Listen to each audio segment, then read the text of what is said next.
Olá, meus amigos, que a maravilhosa graça e a paz do Senhor Jesus possa repousar sobre a sua vida nesse dia e que a mão poderosa do Senhor Jesus possa te alcançar. Nós estamos aqui mais uma vez com o propósito de abençoar a sua vida, pois nós sabemos que a fé vem pelo ouvir e ouvir a palavra do Senhor Jesus. E como nós cremos também que o ouvir de palavras desnecessárias, de passarmos dias atribulados, isso mexe muito com o nosso coração e muitas vezes esfria a nossa fé, acaba com a nossa esperança. Por isso, o propósito desse programa é edificar cada família que possa estar recebendo em sua casa, através da TV Monte Sião, uma palavra de edificação que renove as suas forças. Nessa oportunidade, o Senhor estará trazendo ao nosso coração o entendimento sobre a sua onisciência. Eu queria falar exatamente sobre a onisciência de Deus. E a pergunta é: até aonde você conhece Deus? Até que parte você conhece Deus? Às vezes nós achamos que conhecemos nosso Deus. Nós oramos 5 minutos e nos levantamos e falamos que Deus falou conosco nesse período tão curto. Às vezes acontece sim, mas para que Deus possa estar em sintonia conosco, primeiro eu preciso nos limparmos de nós mesmos, nos limparmos das nossas imundícias, nossos pecados, para depois começar a entrar em outro nível de experiência, e agora experiência com Deus. E quando nós falamos sobre onisciência, eu queria trazer hoje 3 perguntas e ensinar o que é a onisciência de Deus. Deus, ele é onisciente e ele tem o controle de tudo e em suas mãos ele tem tudo. Tudo é por meio dele e tudo também é para ele. Tudo que Deus nos dá deve ser devolvido de volta para ele. Até porque nós não temos nada pessoal, nada particular para dar ao Senhor. Então nós precisamos compreender essa onisciência de Deus. Eu queria ler com você o texto que está em Romanos, capítulo 11, do verso 33 ao 36, que diz: ó profundidade das riquezas, tanto da sabedoria como da ciência de Deus, quão insondáveis são os seus juízos e quão inescrutáveis os seus caminhos. Porque quem compreendeu a mente do Senhor? Ou quem foi o seu conselheiro? Ou quem lhe deu primeiro a ele para que lhe seja recompensado? Porque dele, e por ele, e para ele são todas as coisas. Glória, pois, a ele eternamente. Amém. Esse texto de Paulo aos Romanos, ele mostra exatamente a onisciência de Deus. A definição da palavra onisciência significa que tem saber absoluto ou pleno de todas as coisas, que tem um conhecimento infinito sobre todas as coisas, que pode perceber todas as coisas. Falar sobre essa onisciência de Deus é ir muito além daquilo que nós podemos captar de informação ou compreender. Nós conhecemos muito pouco e nós achamos que o nosso Deus tem o mesmo limite de pensamento e de conhecimento, e não é. No versículo 34, Paulo ele faz uma pergunta: porque quem compreendeu a mente do Senhor? Primeira pergunta que eu quero fazer é o seguinte: quem conheceu essa mente? Ou quem conhece a mente do Senhor? Quando nós, homens, em um comentário brincalhão e machista, perguntamos quem pode conhecer a mente da mulher, e claro, nós falamos de uma forma irônica, às vezes a gente fala assim: a própria mulher você conhece, mas o Deus ele conhece sim. Ele conhece porque é completamente diferente. A mulher e o homem são diferentes, porque quando Deus cria o homem e depois ele cria a mulher, é como se ele partisse um ser humano em 2 partes e cada um levou uma parte da sua essência.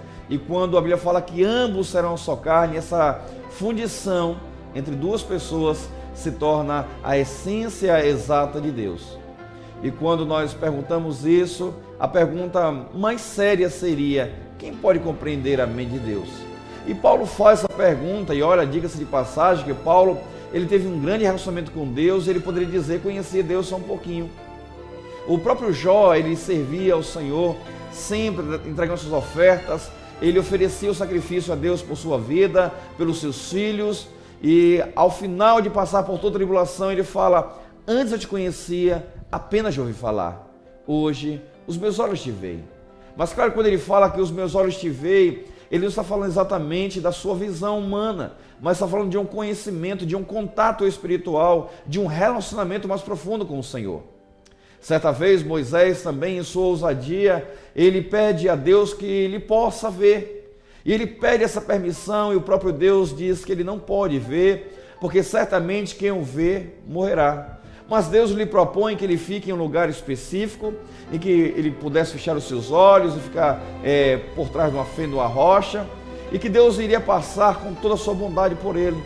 E ali Moisés tem o maior contato, o contato mais próximo que ele pode ter com o Senhor. Ele sentiu a bondade de Deus, a presença de Deus passar por ele.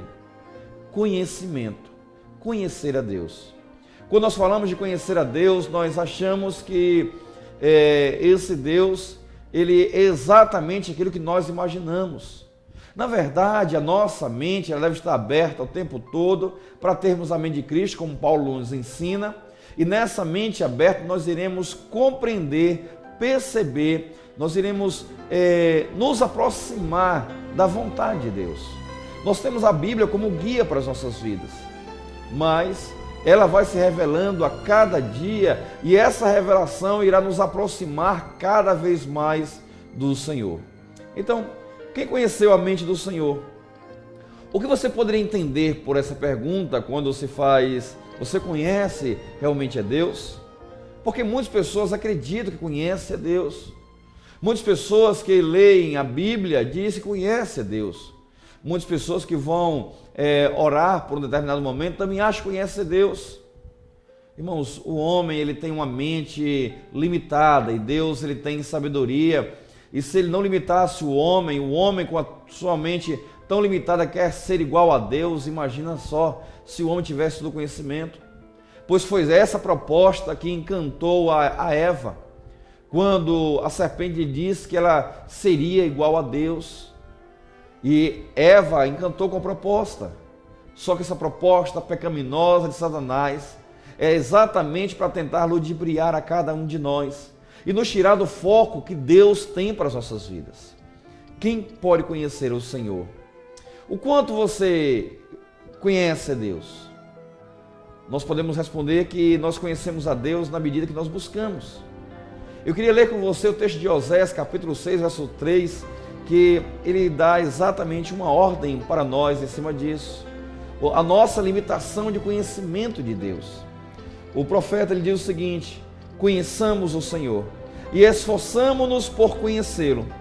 Tão certo como nasce o sol, ele aparecerá.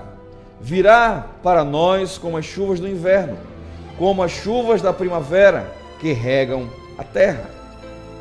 Essa palavra do profeta Oséias, ele diz que Deus, ele mesmo quer ser conhecido. E isso através de um relacionamento entre ele e nós, entre o Criador e a sua criatura. Nós não podemos ser arrogantes e prepotentes e achar que temos mais Deus do que alguém. Nós não podemos ser ousados em dizer que a nossa religião, ou por sermos evangélicos, ou por pertencermos a uma doutrina, nós seremos salvos. Nós seríamos ousados em dizer que se alguém não cumprir as leis, ou se alguém não fizer exatamente o que pensa a sua cabeça, ou diz ou rege a sua igreja em suas doutrinas, essa pessoa será salva. Eu posso dizer a você que seria impossível para nós tentar captar a informação de Deus de quem seria salvo ou não. Porque se nós pudéssemos entender a mente de Deus para perceber quem seria salvo ou não, eu ou você tomaria a atitude de não enviar o seu filho Jesus, de não enviar o seu filho para salvar a humanidade, pois dizer o seguinte: olha, toda essa humanidade é suja, não merece perdão, não merece amor, não merece graça, nem salvação, então deixa ela perecer. Mas não, o texto de João 3,16, ele deixa bem claro que o que aconteceu com tudo isso foi o grande amor de Deus, o infinito amor de Deus, a onisciência de Deus, o conhecimento de Deus do coração do homem, da mente do homem, dos projetos do homem. Deus conhece muito bem o homem, por isso ele ama demais e envia Jesus à cruz para salvar essa humanidade, mesmo que ela seja pecaminosa, mesmo que ela seja uma sociedade egoísta ou egocêntrica, capaz de matar o outro por defender uma causa própria. E esse Deus, em sua perfeita onisciência, ele começa a conhecer o coração do homem e Deus ele cria um plano de amor, salvação, redenção para a humanidade. Então, o problema é que algumas pessoas acreditam que conhecem a Deus e pensam que isso é suficiente. Às vezes nós fazemos perguntas difíceis e pessoas tentam responder para dizer, olha, eu tenho a revelação dessa palavra. Ou então eu sei exatamente o que Deus iria responder. Irmãos, quantas pessoas Jesus surpreendeu com as suas perguntas? Ou confundiu com as suas respostas? Quando Jesus falava em parábolas para os fariseus, e aqueles homens tentavam compreender o que Jesus tinha para dizer, o encontro de Jesus em João 3 com Nicodemos, o grande conhecedor da palavra, o teólogo Nicodemos, que conhecia Deus por ler sobre Deus, por ter informações sobre as leis de Deus, mas ele vai ter um encontro com o Senhor Jesus e fala, mestre, eu sei que tu vem da parte de Deus, porque o que o Senhor faz tem que ser da parte de Deus. Porque tudo que eu já li, que eu conheci, que eu me informei, é exatamente isso que você faz. E Jesus, ele confronta Nicodemos e fala para ele, você precisa nascer de novo. E aquele homem tão intelectual, tão inteligente, ele questiona Jesus e pergunta, mas por acaso pode o ser humano voltar a entrar na barriga da sua mãe e nascer de novo? Ou seja, é uma pergunta bastante diferente do que Jesus estava falando. E Jesus fala, não tem nada a ver, o que é carne, o que é espírito. E o que estou falando para você nesse momento é de um novo nascimento. É esse conhecimento que Deus tem e que nós jamais iremos nem mesmo chegar perto desse conhecimento. Eu poderia fazer uma pergunta a você nesse dia, exclamando a seguinte questão. O que Deus pensa a seu respeito? O que Deus acha de você? Talvez você se ache uma pessoa muito boa, uma pessoa muito meiga, muito amável, que faz coisas boas, que vai muito à igreja, que canta, que ora, que entrega suas ofertas e que com certeza, eu tenho certeza, que Deus não só me ama, mas Ele é muito vaidoso em me ter como um servo. Na verdade, muitas vezes nós falamos para Deus que nós somos ovelhas demais para um único Deus. E aí nós erramos em nossa soberba, em nossa vaidade, em nossa tentativa de pensar que nós podemos manipular esse Deus, sendo que esse Deus está acima de todas as coisas. E Paulo começa perguntando quem conhece a mente desse Deus, quem pode compreendê-lo, quem pode conhecer as suas informações, quem pode saber o que passa por sua mente. É difícil. Então, conforme Abraão ia buscando, Deus ia revelando um pouco mais a ele. Conforme o Jó foi buscando, Deus foi se revelando cada vez mais a ele. Conforme Moisés foi buscando, Deus foi se revelando cada vez mais a ele. E esses homens buscavam o Senhor e Deus se revelava a ele. E quando nós perguntamos quem conheceu a mente desse Deus, é muito simples. Não tem como você amar a Deus e não buscar esse Deus. Não tem como você não se render a Ele, não somente indo para a igreja. É necessário, importante ir à igreja, mas antes de ir à igreja, vá aos pés do Senhor. Dobre seu joelho no seu quarto, no seu secreto, e busque ao Senhor e conheça através da palavra, e busque do Senhor capacidade de compreensão, de entendimento, e quanto mais você busca a Deus, mais você vai conhecendo a esse Deus. É interessante, irmãos, que Paulo, ele diz que não sabe se em espírito ou no corpo, mas ele foi ao terceiro céu. Mas quando se trata de João, na ilha de Pátimos, tudo isso foi uma revelação, quando Jesus, no versículo 9 do capítulo 1, diz que escreva tudo o que você vê. Naquele momento, João começou a participar de muitas coisas que iriam acontecer no futuro e de coisas que existem no céu. Ele viu coisas e ele tenta, na sua forma humana, compreender, explicar com palavras, escrever para as igrejas da Ásia o que exatamente iria acontecer. E nós começamos a ler o livro de Apocalipse e nós começamos a nos confundir com elementos, com coisas que irão acontecer, com ações vindouras para a igreja, e a gente fica pensando, o que será tudo isso? Porque a palavra Apocalipse significa revelação. Então Apocalipse foi o livro da revelação, aquilo que Deus revelou a João. Mas para que isso acontecesse, aquele homem passou muitos anos aos pés do Senhor. Aquele homem tinha relacionamento com o Senhor, tinha intimidade com o Senhor. Não tem como você dizer que conhece a Deus em poucos minutos. A oração com o Senhor deve ser, como a Bíblia nos ensina, orar sem cessar o tempo inteiro, o dia todo e todos os dias. Essa é a nossa busca incansável por esse Deus. Nós lutamos em conhecer os dogmas humanos, as nossas culturas, os conhecimentos. Nós queremos estudar muito, nós vamos à faculdade, nós paramos horas e horas em um bom livro para ler, para tentar compreender. Conhecemos um pouco da história do autor do livro, conhecemos a sinopse desse livro, mas em relação a Deus, qual o nível do seu conhecimento com Deus? Você conhece a vontade de Deus para a sua vida? Você sabe exatamente o que Deus tem preparado para você? Você sabe exatamente o que Deus tem para você? Ou você, como uma grande maioria de pessoas que precisa de revelações para dizer o que você deve fazer? É interessante que eu conheço pessoas maduras e que vêm nos dizer coisas tão óbvias, tão claras, que a Bíblia diz, ela já esclarece isso para a gente. Que nós devemos ganhar pessoas, que nós devemos evangelizar, ir pelo mundo, ganhar pessoas de todos os reinos, povos, línguas, nações, e batizar em nome do Pai, do Filho e do Espírito Santo, e o Senhor estaria conosco. Existem pessoas maduras que dizem o seguinte: olha, Deus usou uma irmã para dizer que Ele estava comigo. Irmão, experimenta orar e veja se Deus não está com você.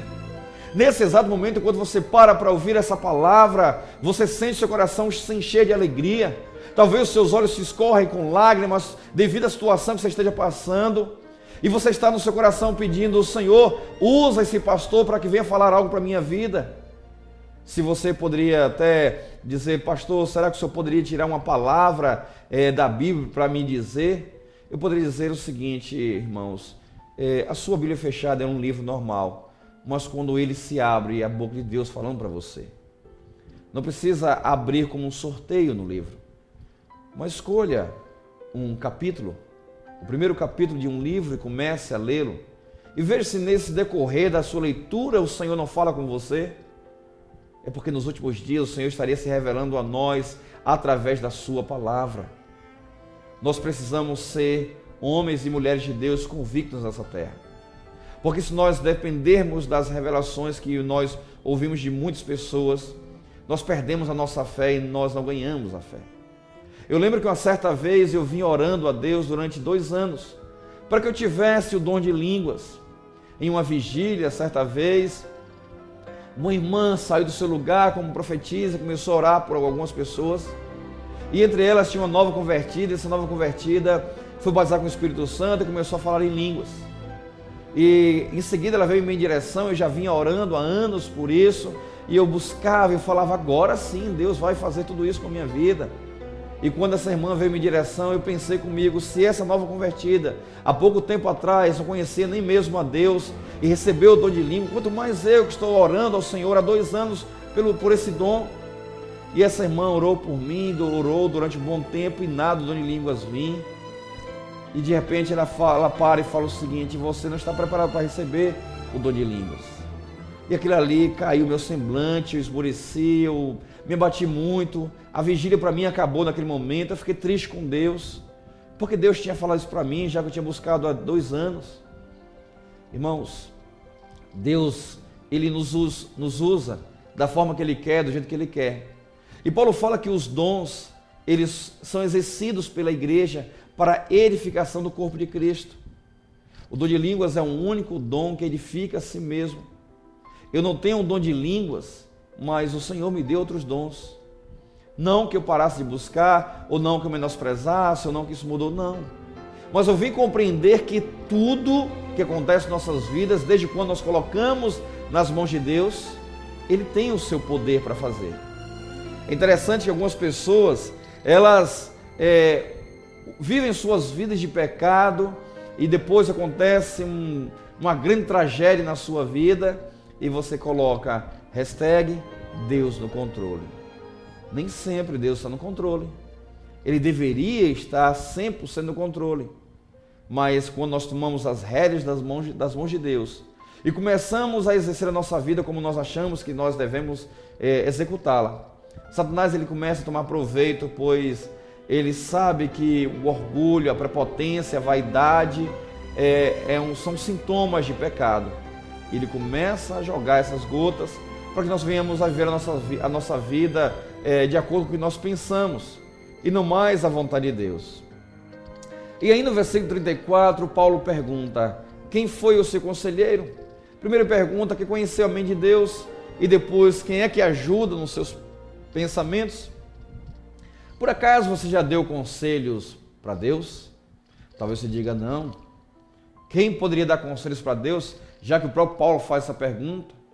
Mas de repente você pergunta para Deus: Deus, por que o Senhor fez dessa forma? Você não poderia fazer de outra forma? Ou Deus, quem sabe primeiro curar para depois fazer tal coisa? Ou porque Deus, o Senhor levou tal pessoa, poderia deixá-lo para que ele servisse de testemunho vivo? Nós queremos estar sempre dando dicas para Deus como ele ser um bom Deus, ou um bom Deus aos nossos olhos. Nós achamos que é mais fácil mudar o próprio Deus do que mudarmos a nós mesmos. Nós crescemos, irmãos, com ensinos bíblicos distorcidos daquilo que realmente é a essência da palavra. Jesus, quando ele está lá em João 13, ele está na Santa Ceia, e ao final da Santa Ceia ele se levanta, cinge a sua cintura com a toalha e coloca água em uma vasilha, em uma bacia, e começa a lavar os pés dos apóstolos. E ele fala o seguinte: se eu sou Senhor e Mestre de vocês dizem isso e dizem bem.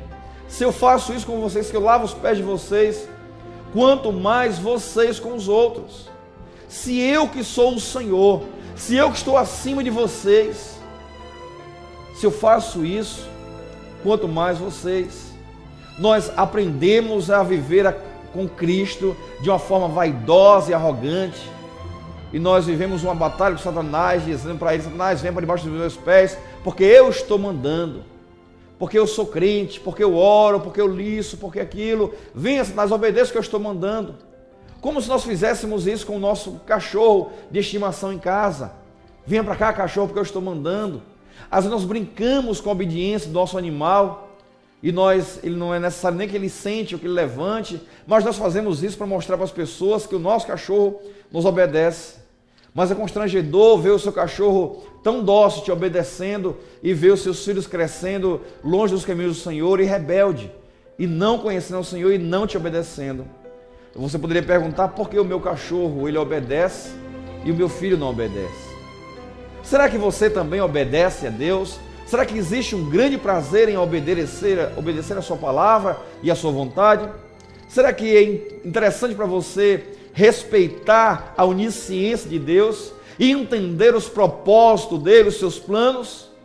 Porque será que Deus, para falar com Jó, ele precisou matar os seus 10 filhos, tirar os seus bens, tirar a sua saúde, trazer 3 amigos chatos para colocar tantas coisas na sua cabeça?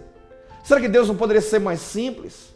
O próprio Jesus, quando ele se encontra com aquele cego, ele cospe no chão, faz lodo e limpa e passa os seus olhos. Não poderia simplesmente fazer como o cego de Jericó: vai lá, a tua fé te salvou. Mas não, ele fala com o rapaz: olha, vai lá e volta ao tanque de Siloé e lava os seus olhos. E nós fazemos perguntas para Deus: Deus, por que isso, por que aquilo outro? Nós precisamos compreender a onisciência de Deus. Ele é absoluto. Ele sabe de todas as coisas, Ele conhece todas as coisas. Todo o poder está em suas mãos. Todo o poder está nas mãos de Deus. E quando nós conhecemos a sua onisciência, aliás, pelo menos conhecer a definição da palavra onisciência, eu acho que já é um bom começo para nós tentarmos compreender um pouco quem é esse Deus que nós tentamos manipular como bonecos, tentando dar informações para esse Deus do que ele realmente deve fazer. Então, quem por acaso pode ser o seu conselheiro? Então, Salomão ele nos dá uma dica em Provérbios capítulo 8, e depois o salmista ele também nos ajuda no capítulo 16, verso 7, de quem vem realmente o verdadeiro conselho. Somos nós que temos que pedir conselhos para Deus e não Deus para nós.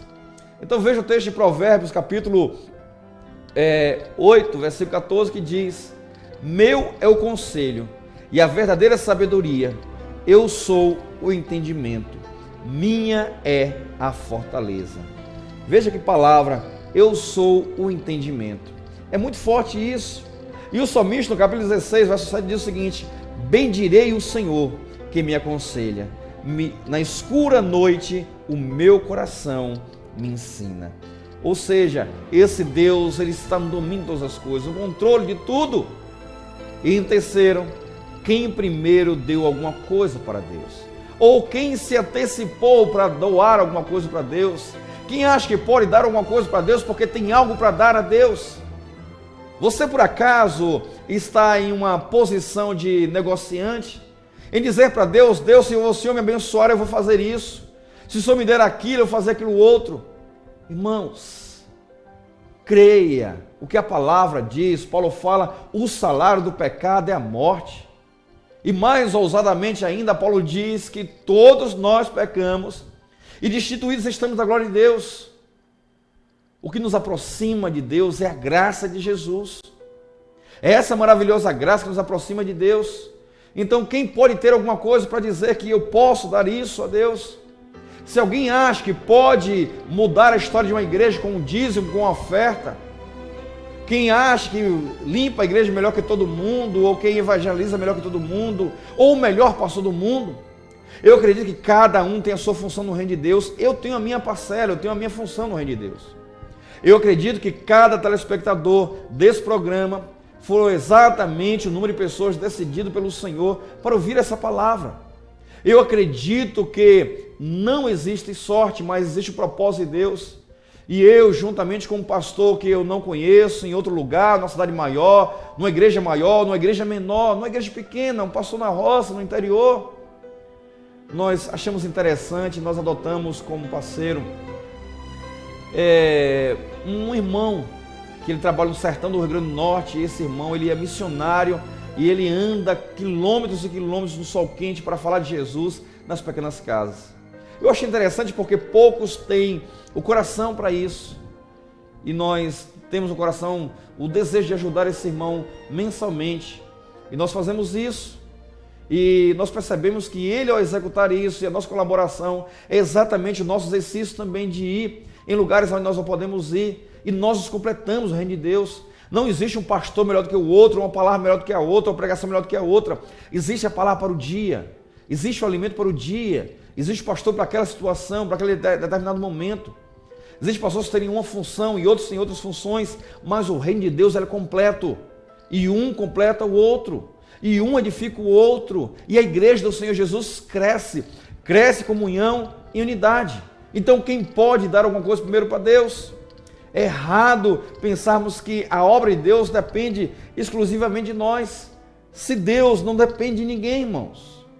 E a Bíblia fala em 1 Crônicas, no capítulo 29, do versículo 10 ao 14, quando Davi, ele dá uma grande oferta para o templo, e ele se acha cheio de si, porque ele deu uma oferta para o templo, e o templo é do Senhor, e eu ofertei, e eu colaborei, e eu fiz, e o templo cresceu. Enganou-se. Confira comigo em 1 Crônicas 29, no versículo 10 ao 14, que diz: Davi louvou o Senhor na presença de toda a assembleia, dizendo: Bendito seja, ó Senhor, Deus de Israel, nosso Pai, de eternidade a eternidade. Teus, ó Senhor, são a grandeza, o poder, a glória, a majestade e o esplendor, pois tudo que há nos céus, na terra, é teu. Teu, ó Senhor, é o reino, e tu estás acima de tudo.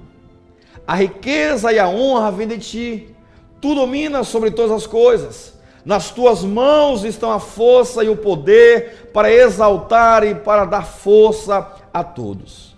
Agora, nosso Deus, damos-te graças e louvor o teu nome. Mas quem sou eu? E quem é o povo para que pudéssemos contribuir tão generosamente como fizemos? Tudo vem de ti, e nós apenas te demos o que vem das tuas mãos. Que texto perfeito, que texto inteligente, que texto interessante. Versículo 11 e 12 diz que Deus vem a força, a honra, a glória, a sabedoria, a majestade, o poder, o sustento. Tudo vem de Deus. Nós não temos nada para dar primeiro a Deus. Davi reconhece isso e fala: tudo que eu te dei, primeiro o Senhor me deu. Tudo que o Senhor colocou na minha vida, eu devolvo a ti. Tudo que Deus investe em você deve ser devolvido para Ele.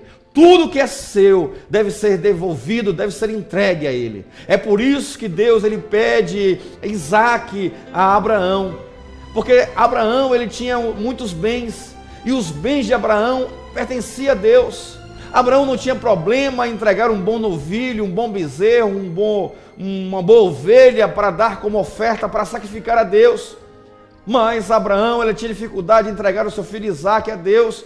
Por isso Deus fala: eu quero o teu filho Isaac, a quem você ama muito, o teu único filho a quem você ama. Tudo que nós temos pertence a Deus. Os meus bens pertencem ao Senhor. Os meus filhos pertencem ao Senhor. A minha esposa pertence ao Senhor. O meu ministério pertence ao Senhor. A minha saúde pertence ao Senhor. O meu tempo pertence ao Senhor. A minha noite de sono pertence ao Senhor. Tudo que eu tenho, tudo que eu faço, o que sou, veio das mãos do Senhor. E tudo que Ele investiu em minha vida, eu o devolvo como forma de gratidão